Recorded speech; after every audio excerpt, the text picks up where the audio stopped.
such a time as this. And welcome back to For Such a Time as This. I'm your host, Pastor James Pittman, the place where there is no such thing as a silent witness. I want to turn our attention for the next few minutes to an article written in the Illinois Family Institute, which is a local organization in the state of Illinois that advocates for Christian morals in government.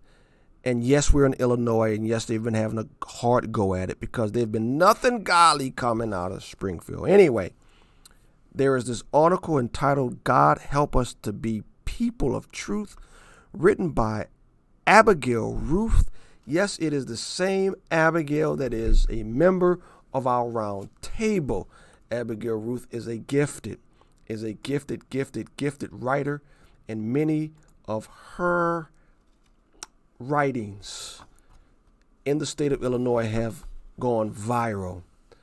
Well, anyway, it's an article, for those of you who don't know, outside of the state of Illinois, it is an article that speaks about the harsh, ugly truth that the local school board has passed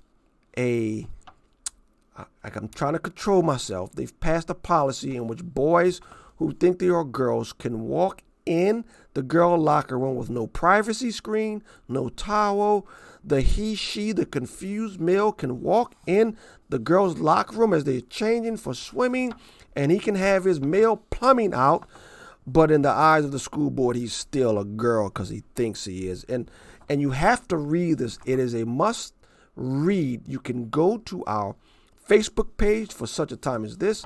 It is pinned to the top. It'll be pinned to the top for the next week or so because everyone should read this. And so Abigail, actually, I'm going to read 2 paragraphs from this article, okay, which encapsulate the entire transgender, in my opinion, the entire transgender debate and the dangers of it. Here's the first one. It's a good article. It's about 2 pages. But I'm going to read 2 paragraphs. Here's the first one. First and foremost, it must be understood that supporters of the purported rights of trans-identifying students do not claim that we must affirm such students' erroneous perception of themselves as the opposite sex. No. And read this next part carefully. These people claim that a male student who perceives himself to be a girl actually is a girl. Chromosomes and genitalia count as nothing. Oh, by the way, you are not to think of this as a mental problem. This is all perfectly normal. This is insanity. Which leads me to my second paragraph. You ready for this? I think we need to pay for bodyguards for Abigail. Let me read this next part. Quote, here she says, "Do I dare point out the obvious?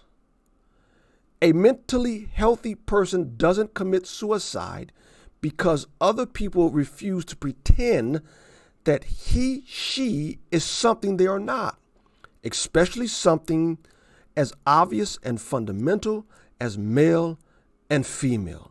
While all students, including students with GD, gender dysphoria, all students should be treated with kindness, anyone in their right mind understands that when it comes to biological sex, we are what we are. The best possible outcome for GD kids is to make peace with reality and learn to love and appreciate the healthy, beautiful bodies God gave them. How will they do if everyone, including their schools, are encouraging them in continued delusion?" And it cuts right to the heart of the matter that we must affirm gender dysphoric children in their delusions. Otherwise, we will cause them to be suicidal. We will cause them to be depressed.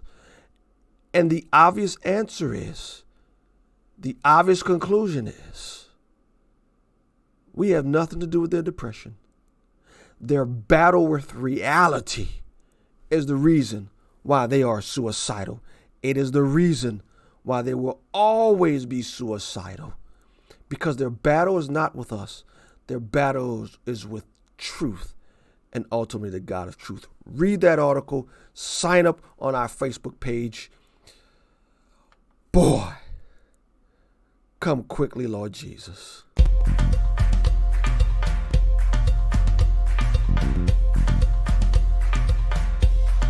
Such a time as this.